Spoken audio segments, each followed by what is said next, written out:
if it's the year 2000 and you're one of the world's largest internet service providers or one of the world's largest providers of content, what are you going to do to increase your market share? You're going to merge. What could possibly go wrong? We'll talk about it today on the Ungrowth Show.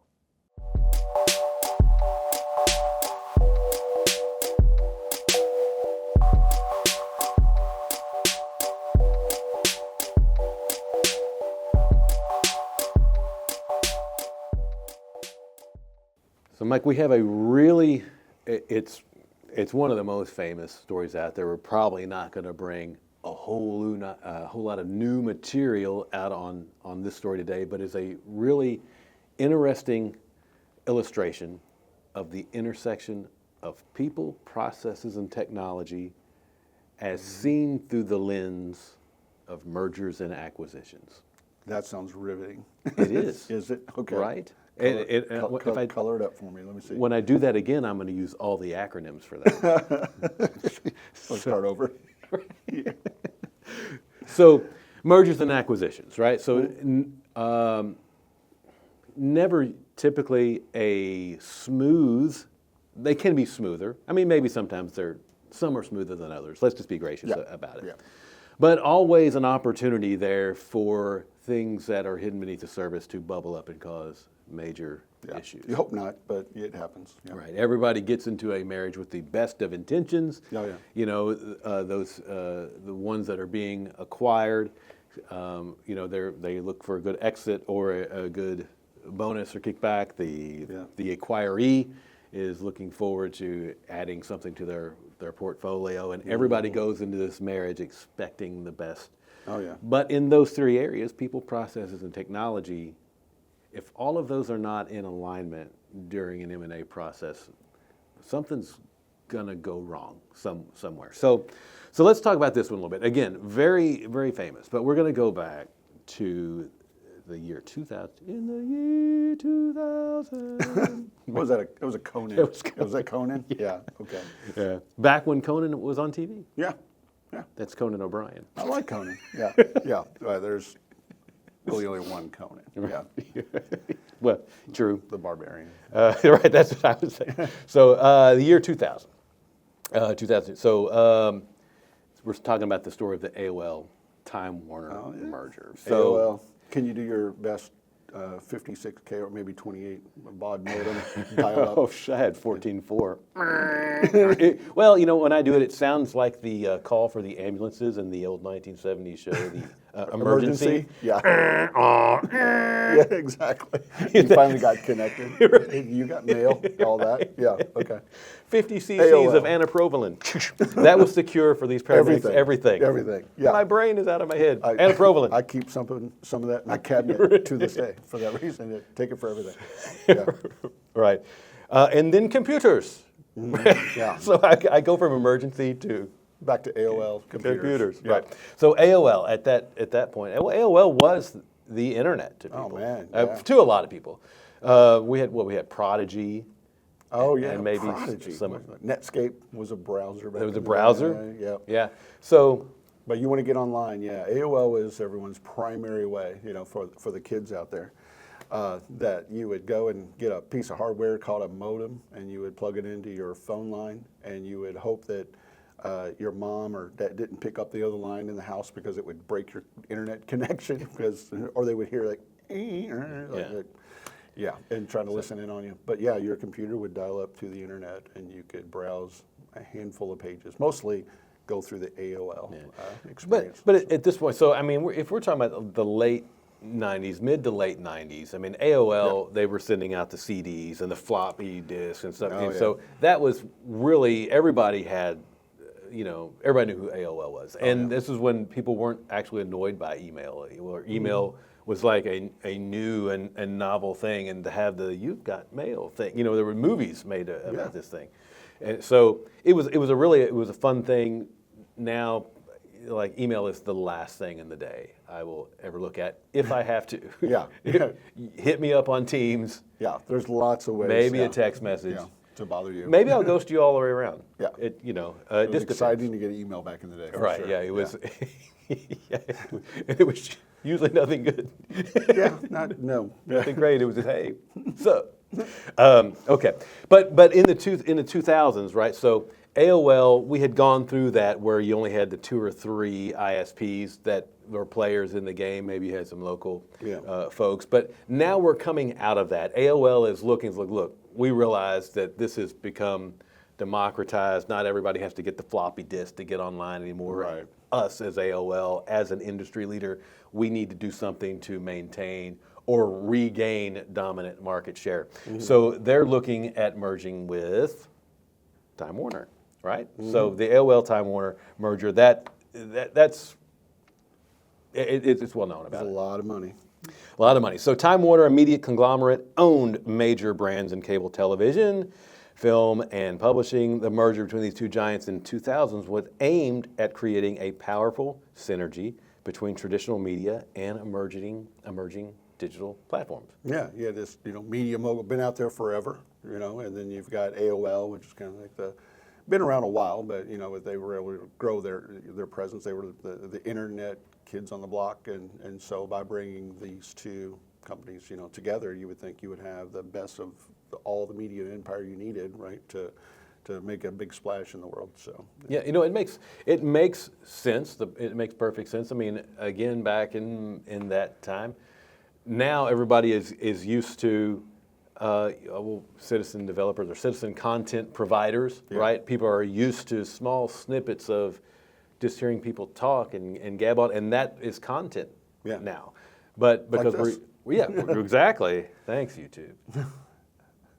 But YouTube didn't really exist in the capacity that it does now. It was not as pervasive then as it is now, as well as any kind of other Instagram, Rumble, all these. Right? None of that. No social media back then. And so we've got pipelines to the internet. What are people getting to the internet for? They'll come to us, and now you can see the fruits of that. Now, when they look at now, we have everything is all streaming, and we have Macs, and so with fruits of that now. But back in this time, you could see the building blocks of that. So in the turn of the century there, the media and internet industries were undergoing rapid transformation. Yep. Okay, so Y2K was like right in that whole thing too, where they were looking to overall systems to get this stuff together, but this was right after Y2K. The whole era in the beginning of after Y2K is really where this story kind of is set, right? Right. So Windows 2000, is that still a thing? Or are we in Windows NT? NT was around, because we're doing like NT and NT 351. It was my first certification, so way back in the day. So are we are we prior to XP at this point? Yes. Yeah, I don't think XP came out until later. I don't know. We'll have to get fact checked on that. So Braden, get on that. Braden, Windows XP. When did that come out? But yeah, the technology was not where it is today, to be sure. So we're looking at rapidly. The industry is always changing now, and it seems right now that consumer needs and business needs, they are transforming, perhaps more rapidly than at any other time. Without a doubt, in our history. Things are changing and moving more rapidly than ever, and it's only going to speed up. Yeah. And so we can apply some of their reasonings and a rationale. We can just extrapolate that and maybe multiply it by a factor of urgency now. So as we mentioned, AOL and Time Warner at that point really doesn't have a great way to get their content out to the web. That was their driving motivations. But now we have different, I'll say software vendors or providers of certain services or whatever. And there's a couple different ways to gain market share, I would assume. One is you build it, or the other one you buy it. Yep. So if you want to grow rapidly, a lot of times you're looking through mergers and acquisitions to increase your market share. Yeah, it's been a strategy for business growth for a long time. They're just, you got to look at that as a strategy holistically, though. You've got to do a lot of due diligence to make sure, and I'm sure that they had teams of lawyers and other financial consultants looking at this prior to it, because the only reason we're talking about it is because it's one of the worst, they say, merger acquisitions stories ever, right? Yeah. That's why Braden picked this one out of a hat, because we do a lot of stuff with mergers and acquisition. We understand what to look for in pitfalls and how to do some due diligence, especially around the technology, people, process side. But if you go back in the Wayback Machine and look at this one, I can give them a little bit of a pass on some of it, because what really hit them on the financial side was it was a marriage made in heaven. Looked like they all came together, they did it, and then they ended up losing something, I don't know, $80+ billion loss. Don't jump to the punchline. But it's because of something that they were not expecting, and I'll save that one. That little nugget. How about that? Right. So mergers and acquisitions, if you've never been through them, it's not as simple as you have a different email address today. Right. Yeah. Exactly. And everybody is a happy family now, and we get along. Yeah. So I don't know. Yeah, you're right. You just don't get just another email address. There's a lot more that goes to it. Yeah. So just like every other project we ever work on, an M&A process is people, process, technology, right? You have all of these things that there. So if we go back to the bones of this merger, so 2000 they got together. At that time, it was a groundbreaking $182 billion merger. With a B. Yeah, and that is like 17 trillion in today's dollars. Or more. Yeah. Yeah. Thanks to inflation. Do we have a gold sponsor? Yeah. Do we need to? We should get one. We should get one Braden, of those. Braden, get us a gold sponsor. So they wanted to create a combined powerhouse of media, technology, and makes perfect sense. But very difficult to get there. So right from the start, the integration of AOL's digital platform with Time Warner's vast media empire faced significant technical and cultural hurdles. Let's talk about the technical ones first. Yeah. So what are some, from a technical standpoint, what are some of the barriers? I mean, there's some that are obvious, maybe low-hanging fruit, different platforms or systems or whatnot. But let's maybe think about stuff that is not so obvious. You know, like I'm on Microsoft here, I'm on Microsoft there. Yay! We all know that that's going to talk together. We don't. That's really not even worth talking about in any way at this point. So let's talk. So let's talk about maybe some of the hidden things that, from a technology standpoint, that perhaps would jump up and bite somebody. Well, we know now it's all about data. It's all about data, right? And so if you want to play in the AI world, you got to be in the cloud, and you have to have very good structured data. And back then, I'm sure that they like, hey, do you guys have customer information and data? And all? Yeah, we got it. Yeah, we do too. Check. And then they just moved on. It's like, what could go wrong? You know, but the complexities of even what if you, which we're working with clients right now, the complexity to get into the data is, what if we're selling to the same customer base? Well, now we have duplication of data, which is one of the core things, and maybe one of the easier things to work your way through is to see that there's duplication of data. Let's get those merged into a common record, so that you can use that holistically versus merging these things together and then struggling because I just sold you something, but in that system it looks like we don't even know who you are. You're a lead. You're not even a customer yet, which is true. So they didn't have this whole maybe plan thought out from a technology structure with their data to understand one source of truth type of thinking. But well, and back certainly these folks had data, right? We have made kind of a shift in society in that data is the product now. Yeah. You know, for the most part. Here they certainly had customer data and they had all this kind of other stuff. But now, if data was important then, it's everything now. It is. And so there are certain checks and balances you have to go through to make sure that you're gonna have clean data, that it's refreshed and accessible. You know, a lot of people have terabytes of data and no way to get to it, no way to make any sense of it. Yeah, that was really what was coming up through the last probably, let's say 5 or 10 years, is that with the advance of technology, the problem wasn't that we didn't have enough information or enough data. The problem was we didn't know how to work with that data to get anything relevant to help us make good informed business decisions. We have plenty of data. I don't know how to read it. You know, that's been a common. That's where the things like Power BI and now Fabric have come out to say, We're going to help you organize it. And AI tools now especially are coming into the fold of helping us, Copilot-wise, looking at data, structuring it in such a way so that it can give you some intelligent responses and help you think about things, about your business and your data in a more creative way, really. And you're still in the pilot seat. That's why it's a co-pilot. It's meant to spark thinking and creativity with your data. Back then, they were trying to merge these things together.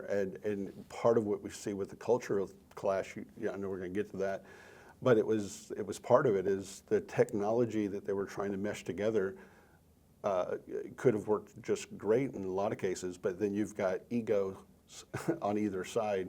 This is my favorite CRM product, and they have their own favorite CRM product that they're used to. And why? Because we get comfortable with the systems we use. And so I don't want to change. And so they start forcing this stuff together. And it could have been that the technology would have worked fine in some cases, but not when you've got two leaders on two different sides of a certain business unit fighting because they want their way. And they were facing a lot of that. Well, back then, interoperability was not at a level of maturity that it is now. But just because technically things may be more seamless in their potential integration, I can tell you how many vendors I've talked to who said, "Oh, that works. You can integrate. All you got to do is hit that switch. Just hit that switch, and then the data go back and forth." Magic. You don't understand the downstream impacts of that. Yes, that may work. Yeah. But when that data comes into this system and goes out there to the warehouse floor, you don't know what that has caused in terms of headaches and nightmares for them. So even though it may be technically possible to get these things talking, there's got to be some processes and planning to say, what impacts am I going to have? So you really have to start with the business vision in mind, right, when you're doing this? Yeah, absolutely. And I'm sure when you look at some of the ways that they put the merger together and they do their due diligence, a lot of the focus was always on the business side. How are we going to merge these companies together from a business go-to-market strategy to retain customers, to grow really revenue, sales? And the technology, especially back then, it wasn't that it was completely an afterthought. It was that it was a necessary expense. It's not anything that we can slap in that's going to be strategic to help us. It's just going to be somewhat of an afterthought. And with this again, with the time that they had back then, the data was not structured in any sort of common way. The systems they were using, if anybody were to go back and look at some of the core systems that they were using, they're probably proprietary. And that's what a lot of software vendors would do back in the day. They did not want to play nice with others because I'm going to sell you my CRM solution and it's not going to integrate with anything. And because we don't want you to plug our system into another potentially competing system and share data. So you had to do a lot of hardcore like custom code sometimes to make systems back then actually speak. And where people today would think, well, it's crazy. Like, why not open it wide open? I mean, Microsoft and others were following the same script. It wasn't as wide open today with like integration paths and different functional things that you could just like buy some components and things off of like an app source and plug in so that it could speak to all these systems. Like, no, you're going to play in our sandbox and we're not letting you talk with anybody else. I've seen DBAs cry before, back in that time too. Today? Of course, yeah, well. Oh, on your way here. Right, yeah. But back in that time where the task was, we have to make this talk with that AS400. Yeah. And they would just stare off into space. And so it's just a different, we're in a different place now, but the business processes and everything that go into we it. are. I think, the capability now is there, but there's still some that are either completely missing it, and so it's somewhat like Groundhog Day. It's like we've already learned all these lessons. So it's easier to do it now than ever, but that doesn't mean everyone does it. Yeah. Okay. Well, let's talk about. There's some, we talked just a little bit on the technology side, on the data side. Yeah. Let's talk a little bit about the people, right? Mm-hmm. So in this, we have two different cultures here. So we got a technology company who at that point was kind of mature, but their culture in their DNA was fast growth, innovating, Yeah. their trailblazer. They're the Google of the day, where people are like the Google campus, where it's so cool and everybody gets, it just, they did a really good job. But that's the LinkedIn culture back in the day. If you worked there, you were a tech rock star, and they were the kids, and And Time Warner, hip and cool. a little more stoic, right? Or Traditional business, risk averse. Been around a long time. They're more that blue chip, sort of like buttoned up type of corporation, trying then to mesh with a culture that was in many ways anti that. Yeah, and so as the party being acquired, now I'm asking to run. I'm a pretty good walker, Yeah. right? Yeah. You're asking me to run now. Yeah. Different pace. And you don't understand what I do, so I'm going to continue walking. Yeah. Because I know where I'm going. And so how do we how do we address that people part? What's of any type of M&A, there's going to be people upset. Oh yeah, because it's people. You hear me say it all the time, is like, we do the people process data now is what we say, but people process technology has been the three pillars for a long time, and we do that alignment with our customers all the time, and that out of the three, the people part is the hardest part, because if you've ever worked with people, they're the worst.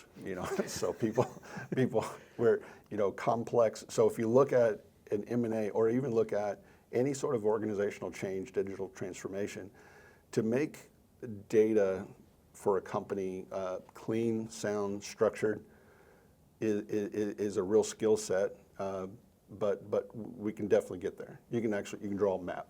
It's predictive. We can do it, and this is how we keep it clean.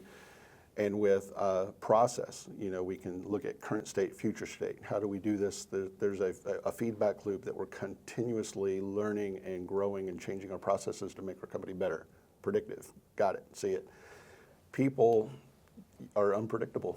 So life comes at us, and it's different, and it changes people.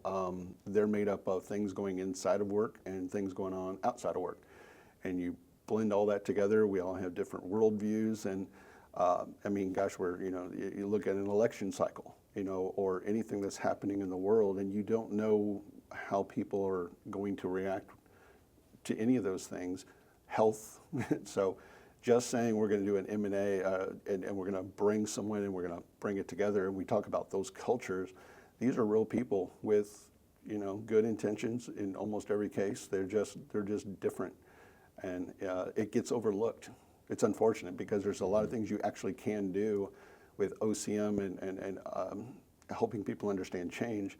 That those are the corners that a lot of times get cut in an M&A kind of a way, that we really stress the importance of the people part when we do these things. Well, if you know, you know. The OCM component of any type of transformation, the importance of that cannot be overstated anymore. It's not just some kind of touchy-feely, they'll get over it type of thing. You got bought. Suck it up, and come to work tomorrow, and you have a new desk. Yeah. Not to say that doesn't still happen, and that hasn't been effective for some M&As. Because sometimes they do that. Yeah. Many times they say that, but they don't follow through, which is probably good. But yeah, that still happens though. My way or the highway, and then get out. But there's a proper way to communicate. There's a proper way to educate. There's a proper way to promote. What is going on here, so that you're just not degrading in a way the people that have made the company that you're acquiring a success to begin with. Now, I've known some people who go to the other extreme, and they will acquire a company and just be hands off on it. Yeah. And they're like, you know what, you're underneath this umbrella now, but we're not touching anything about you. You just keep going. Keep doing what you're doing. And eventually, it's going to get brought under the umbrella, right? That's typically how it always happens, So, but we know that there's obviously a people component. OCM is just a big change or a big component of every transformation. That the corner should not be cut. No, I think so. Yeah, the benefits far outweigh. The reason it's an easy one for customers to maybe want to overlook, or maybe don't overlook it completely. They just don't put as much time and energy into it. is really because it's complex. It's hard. And when you look at something that's going to be hard and complex, the things that will jump into a leader's mind is time and money. And we talk about it all the time, is what they really want is to spend spend money for sure, but I want to spend the least amount of money as I can to get the desired change and outcome I want as quickly as I can get it. And when you get into data, technology, process, you can plan and predict it. When you get into culture and people, they see that as one, it's too complex. I don't even want to start thinking about all the things we would have to do. And also, I'll just, you don't fit, see the door. But there are real strategies that you can deploy that they don't have to take that much time or money. And it's going to make everything better. I think universally it's starting to get more accepted that without proper OC and without proper culture and people due diligence on the front end and even during an M&A, that it's going to probably have a high failure rate. Okay, so we have our setup here. We've talked about three big components of this merger that started to take it the wrong way. One was their processes just didn't align with each other. These two monoliths, they had their own ways of doing business. Their processes didn't align. Their technology didn't really work together to the extent that it probably should have or could have. Yeah. And maybe their biggest component would have been their culture and their people and the impact of this merger on the people. So you have these big three, all of them are out of alignment. Yeah. And so from that, you're probably not going to get a rousing success story. So if we look back and it says, as a consequence, by 2002, the merged entity reported a $99 billion loss, one of the largest in corporate history. That's 99 with a B, which I'll say again is about $400 trillion in today's money. Yeah. So I'm not good with those kind of rates, but it's somewhere in there. It sounds right. Right. It'd be bigger than this. Yeah. So $99 billion in that time frame. So this is a huge loss. Yeah. So a huge consequence from not doing maybe what we know now as we go back and look at some of the lessons learned. Well, the reason this one makes the headlines is because of those numbers, right? Mm-hmm. But that's not all. Not that it didn't contribute. They absolutely cut some sort of corners, like you said. When you get down with the merger and acquisition, and we look at these two companies coming together, it had to be big egos. They've been around a long time. It just seemed right, so we're all excited that we're here getting ready to do this. And then if you gloss over the people part, the culture part, the technology part, that's where you really have some rumblings of some issues. So they were going to have some issues no matter what, right, with their technology and everything. The big thing that happened, it was unfortunate, was the big .com bust. And what people may or may not remember back then is if you wanted to start a website, not even an application, sometimes an application, but if you want to start a website, you could get investor money thrown at you, write your own check. Mm-hmm. This was also right up like Y2K. So as technology professionals, you were building data centers because we didn't have these big cloud data centers back then. But like I was hired, I actually lived in Y2K, I was in Minnesota, and working for a company that had to get, they were a spinoff of this much larger global company. And we needed to build data centers around the world. Like we didn't have cloud infrastructure, so we have to build our own data centers. So we were ordering lots of equipment and building this stuff out so that we could get everything moved over. So if you were in technology, if you were in any kind of a .com something, you were just getting investments. Then comes Y2K and it's gone. Then the .com bubble burst and you couldn't find an IT job. There was an abundance of IT talent that was laid off, and there were no job openings for a year or so. And so right there was like the bigger contributor to the financial. Mm-hmm. But what didn't help is when it started to do that, they couldn't fall back on, well, at least we have sound processes and a great culture, and because they didn't, and mm-hmm. that just contributed to it. Right, so you can control the things you can control, you can mitigate the things you can mitigate, and what are we going to do about the economy? Yeah. You know, what are we going to do about Wall Street crash? There's only so much that we can do. Yeah, because there were a ton of analysts looking at that, just like anyone was looking at it. They didn't predict as big of a dot-com burst as what happened, right? So it's not like they didn't notice it or know about it, but there were so many other things they could have done that they probably would have still taken some sort of a loss, but they may actually not have ever gone through an M&A process in the beginning. Had they went deeper into the culture and the technology side, maybe they just wouldn't have done it. Or if they did it, maybe that dot-com bust wouldn't have just impacted them as greatly as it did. Just a little aside. I remember, because back during that time frame, when you talk about money just flowing. Oh, yeah. I think it was the Rams and Titans Super Bowl. I believe it was that one. There was a commercial on there, and I think it was from Just the Greatest Show on Turf. Is it that one? Might have been. I don't remember. Yeah, right. Kurt Warner. Yeah, there was a commercial, and I think it might have been it was an investment company. I can't remember who. With the entire 30 seconds to a minute was an orangutan jumping on a box, and I thought it was the funniest thing. And at the end of it, it said, "We just wasted $1 million. What are you doing with your money?" Because that was the time. That like was the time. You could just waste $1 million. Yeah, absolutely. And then it just went away. I bet, suddenly that $1 million looked and better. People might hear that today and go, "Well, that's crazy times." Back in the day, where they was like, "Well, yeah, it's kind of like that right now with AI." I mean, go out and spend. I went to a conference last year, and they had a lot of investors on the panel, and one of them was from Amazon.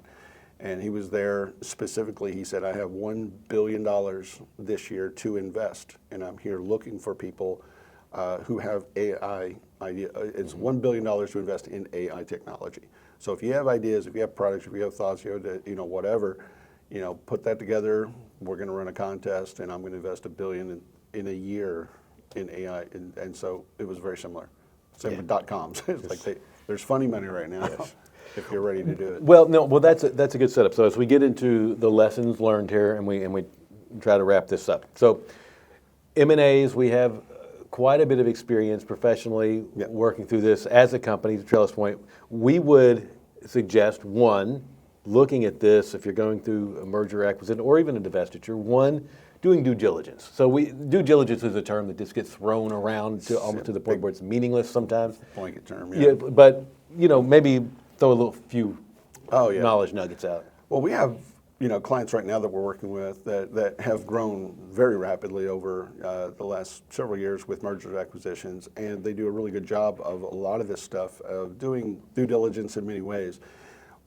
Where we really can help and shine, even with partners that look at maybe the legal side, the regulatory side, is we get into the technology and the people, the culture, and the process side to make sure that we're adding value to see how will these things all mesh together. So when we talk about the people part, it's when you move this over, it's about user adoption. And so we have a view that we look at it and go, well, we know we're going to get 3 types of people. When we're going to train them on something or some sort of user adoption, you're going to get students, inmates, and tourists. And so, your students are going to be the ones immediately going, "Oh my goodness, thank goodness, we're going to get a new product, and I can't wait. Teach me."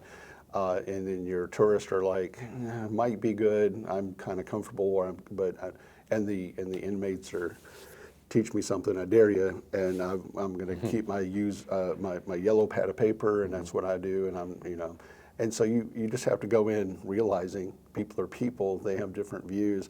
And if you have a plan to really bring that together, and I promise you, we've had a lot of success with that. But then also with processes, and it's just we really shine in those things, and then the technology and the data and bringing that together. And we have a pretty high success rate with helping people do that. And one thing I think, if we look at the first two, we've done our due diligence, went through to got a level of comfort. One, we have effectively planned our integration. From a technology and people standpoint, we look at our OCM plans, our technology plans. We've looked at both those. Now we've planned those purposely. The last lesson learned, probably be adaptable. Yeah. So if you go into these things saying, well, I cannot deviate from this plan, you're setting yourself up for failure. Yeah. I mean, it just every plan that you want to put together, you want to make sure there's some allowance for as you learn more. How are we going to adapt to these things? Because you're going to have some of these initiatives take a while, and the world doesn't stop. There's going to be new things coming, new business objectives that are going to get thrown on top of the pile, and so we're looking at technology and data, for instance, as a way, as we see it, not just cleaning things up and making things talk to each other. That is part of it, but it's also what impact does it have on other teams and other systems, and how do we future-proof this to where we're going to build the technology and the data in such a way that these platforms will have a very long shelf life. They can grow with your organization, and also they're easy to expand upon when needed, and just putting people and process around that to make sure that they stay on the front end of change. Well, I think that does it for this episode of the Ungrowth Show. Thank you for joining us today. Like, share, subscribe. If you have any questions, leave them in the comments. Smash that whatever button. Yeah. We look forward to getting back with you. Yeah. Answer any questions you may have. You're going through an M&A, make sure to reach out to us. We'll answer all your questions. Thanks again. We'll talk to you next time.